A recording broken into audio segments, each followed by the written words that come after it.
Oh, Nick Carboni, you can start us off. Matt, what do you think the biggest difference in actually getting to do this as a staff this year with rookies and tryout players is going to be? I mean, it's so huge. I mean, last year, except for maybe Derek, I think he was able to come in early because of an injury. I didn't meet the players till almost August, and so now having a chance to be around these guys, you look at it from a couple different perspectives. Number one, like the medical perspective. We brought guys in. We could, go back, look at their injury history. We could start to build a plan to get them healthy, get them through a 17-game season. We can really start to see their practice habits, their attention to detail, help them with those things, and really start to teach our techniques. So it's kind of funny out there. There's a couple guys out there that were in the Senior Bowl. So they're, I'm watching like Deontay Brown and David Moore working with Pat Meyer, and they've already had him, just 2 months ago. So now to have him again well before training camp, I think it just puts us light years ahead. Let's go to David Newton. Hey, Matt, David, I wanted to ask you a couple questions on Terrace Marshall. One, it seems that LSU used to be known as a cornerback where they put out all the cornerbacks, but the list of wide receivers lately has been so impressive. How's Marshall fitting that? And as a former college coach, have you seen that sort of transformation in putting all these wide receivers out? Well, I mean, to me, it goes back to Jarvis Landry and Odell Beckham Jr. And before that, I'm not going to be able to do it justice. But I think one thing, when I coached in Texas, you go to the state of Louisiana. I mean, there's great football in Louisiana. There's great players. There's great coaches. There's great high school teams. There's a great culture around football. And then, obviously LSU goes out and recruits Texas, recruits some other places. So I think you're just talking about going into an area with great great players. And then, Terrace, to me, I mean, he's a big, fast, strong, athletic guy. I think his best football is ahead of him. So, he's got a very humble spirit about him, a very quiet kid. And when I say quiet, he's just here to learn. So I'm anxious to just, get through these first couple of days with him, really see what he can do and kind of move forward. That's my second part. He seemed to work on the side most of the day with the trainers. What is he? I think he had surgery back in January, knee scope. Is that lingering from that, or? Yeah, and not even that as much. I mean, yeah, he had the surgery and had a foot before that. So I think for us, we just wanted to ease him in. So I think he did 4 or 5 periods, did the individual, did the routes on air, and then sent him over to our return to play.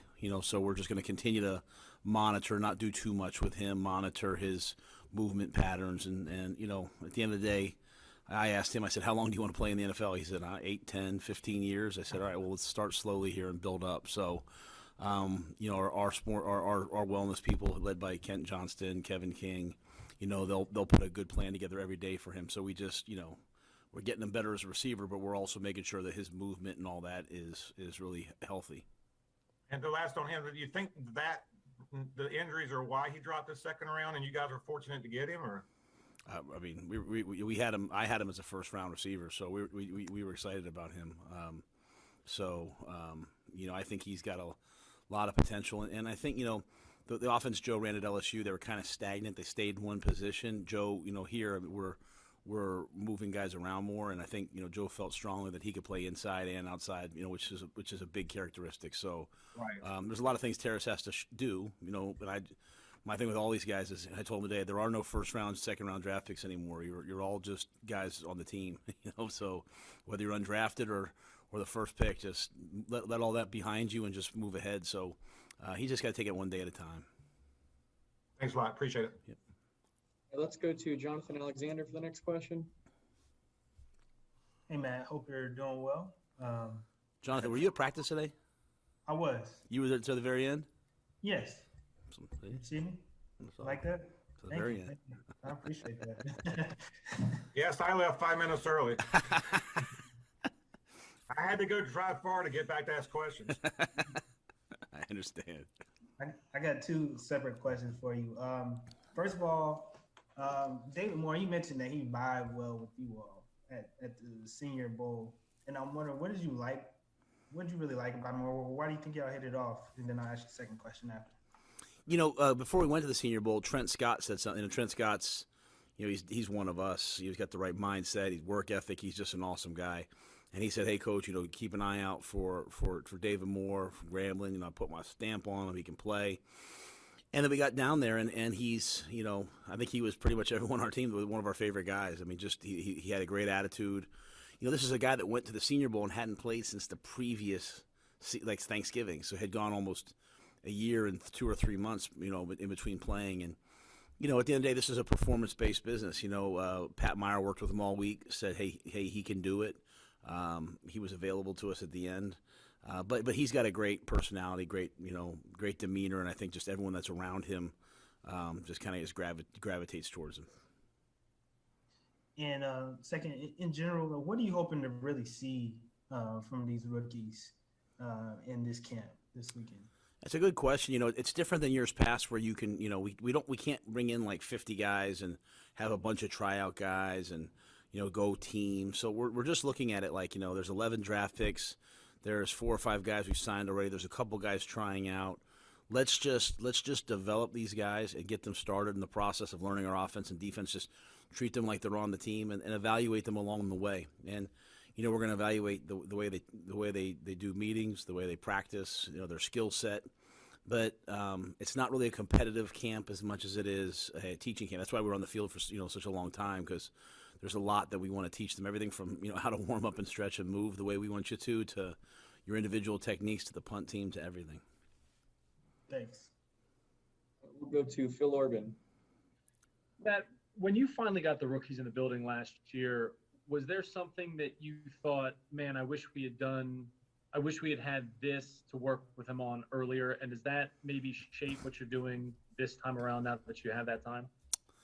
I think I can't even say it's just even necessarily for the rookies. I think it was just for the players overall. You're supposed to have an off-season program, OTAs, minicamp, rookie minicamp, and you see what guys can do, and then you tailor what you do offensively and defensively around their strengths, right? And you go out there and you say, hey, this guy's a really good cover guy. Hey, this guy struggles in this, and then you tinker it, or you work on, you try to work on guys' weaknesses, but you build on their strengths. Well, we were doing that last year in the season, with results, because we went 2 weeks of kind of walkthroughs or weightlifting into walkthrough. Then we had like 3 weeks of training camp, no games. So we came out of the first game and we're like, oh no, this guy doesn't do this as well. Hey, this guy does this well. We started trying to build it. Week 2, we did the same. We did the same thing, and then we got on a little bit of a run. We look back on it and said, man, how valuable the offseason is, where you can really, A, train guys so that they know exactly what to do, but B, you can really go into the season saying, hey, this is what we're going to focus on in this area because it plays to our players' strengths. So seeing these rookies, because a lot of these rookies are going to play for us, seeing what they do well allows us to have a better vision for what our team will look like. Go to Darren Gant and then Steven Toronto. Matt, you talked about JC and his physicality, during the draft process, but seeing him out there today, I mean, he just looks different than a lot of cornerbacks you've had around here. How much does that size, length, build kind of change what you're able to do defensively?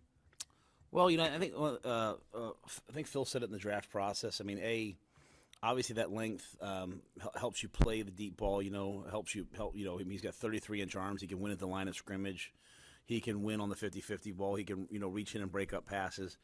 And he's a physical player at that size, so he can, support the run, which, you think of cornerbacks in the NFL as being cover guys, but, most offenses are designed to block everyone else and make the corner make the tackle. So he's going to bring on a sense of physicality. And I think when you look across the field at Taylor, I mean, he's the same thing. I mean, at 6'3.5", 6'4", whatever he is. So, we have 2 big, long, fast, athletic guys that, we just have to train in our system and see where they get to. Coach, I wanted to ask you real quick about Terrace Marshall's number assignment. You guys gave him the number 88, which was kept out of the rotation last year and is associated with Briggles. And what conversations did you guys have about bringing that number back? And I was wondering, was Greg involved in those discussions at all? Yeah, you have to check with Bruce. Donnie Toner handles all those things. And so Donnie has great relationships with all former players and is able to talk to them about when we're doing it, when we're not. Go to Cam Gaskins, followed by Vincent Richardson. Hey, Coach, this is Cam Gaskins with WOLO in Columbia.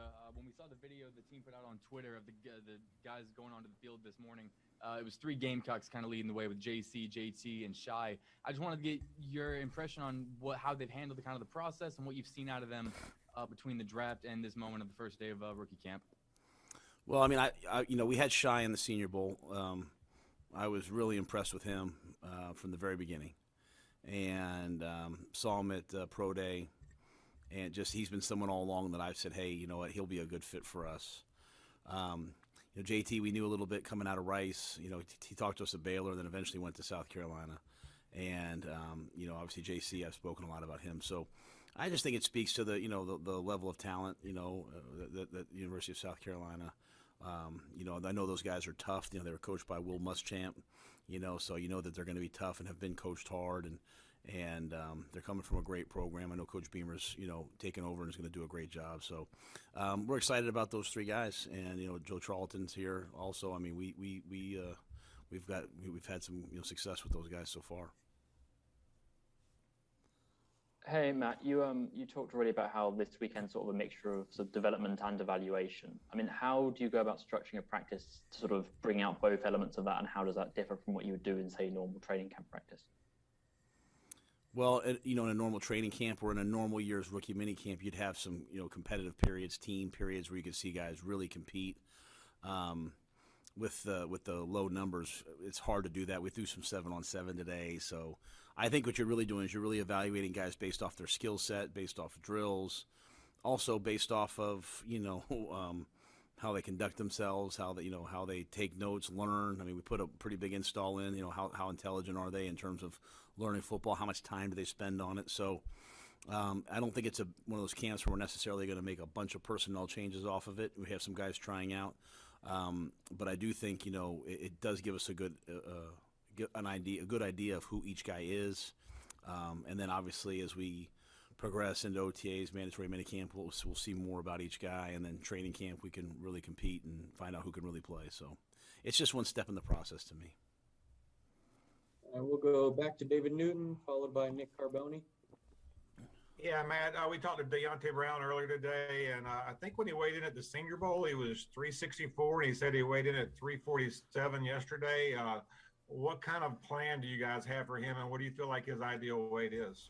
When we get guys here, we body fat them. We do functional movement screens. We do force plates. So we build up all the stuff of kind of a profile on each guy. I know during the draft process, Kate Calloway's, she's one of the stars to me of this place. She's our team nutritionist, dietitian, daughter of a coach. She just works tirelessly, making sure that A, we have great food options for the guys, but B, helping counsel guys and help guys. And so I know she was in contact with, the dietitian at Alabama as we went through this process. I don't think he's going to ever be a 310-pound guy. It's just not who he is. He's a big, powerful man. So we'll take all that data throughout the course of this weekend about how he moves. Then, what's his body fat percentage? What's his power structure? All that together, and we'll come up with a ideal weight for him. I would love it if he was in, most guys wish if he was in the 330s, but he might be a 340-pound guy. So that's kind of a process that we lean on the science and people like that. But I'm sure Kate, she'll do whatever it takes to help him. She's really special. Matt, it came out during practice that effective immediately, the NFL is not going to require fully vaccinated players and staff to wear masks. Just wondering what your thoughts on that were. Did you guys find out during practice, or did you know that was coming? And it's been over a year now that you guys have had to do that. No, I mean, I had a staff meeting before practice where I was reiterated to the coaches, like, hey, I'm not the mask police. Like, keep your mask up, keep your mask on. And then Fit walked over to me in the middle of practice and said, hey, it just came out. You guys can take them off. And I think you probably saw 10 coaches take their mask off all at once. Because I want you to be able to see my face. I want to be able to see your face. I want to, interact. And so, our staff, every one of our coaches, I believe, except for maybe one young guy that's, that's going through the process, we're all vaccinated. And we did it because for family reasons, but also because we want to make sure that we keep our players safe. And so for us now to be able to coach with our masks off, to be in the building with our masks off, for us to follow the science of the CDC, that makes me feel great. And for our vaccinated players, for them to know that they can come in the building now and not have to have masks, that's a personal decision to me for all the players, right? As coaches and staff, we have a responsibility to get it done via the NFL, but our players, they have a decision, but they can certainly take the mask off and rules can change. So I think it's a great step in the right direction. Let's go back to Vincent Richardson. Hey, Matt, you mentioned something like the sports science measurables and stuff that you've done today with sort of profiling the players. In future years, obviously this year it wasn't possible, but is that something that you'd look to do pre-draft as well, or is that very much something that's a post-draft thing when you get guys in the building? Yeah, so I think pre-draft, we're really using our analytics guys, and they're going off of like any GPS data we have, computer vision, but not the stuff that we get, like the stuff that we're doing here, like Nord boards and force plates. It's I think it's just kind of medical / so we can only get it when we're here. So we try to do the best job we can of figuring out with our guys, sports history and our doctors, and hopefully there's a combine next year. The biggest predictors of injury are age and previous injury history. So we try to weigh all that in. But a lot of this stuff is just building a profile for our guys once they get here, and it changes over time. You might be really symmetrical at the beginning of the year, and at the end of the year, your right leg's way more dominant than your left, and it leaves you open to injury. So we're building all that stuff. It really wasn't here before, and Kent Johnston and Andrew Altoff, they've been adding pieces for our players so that we can keep them as healthy as we can down the stretch. Guys, looks like that's going to do it. Coach, we appreciate the time. All right, y'all.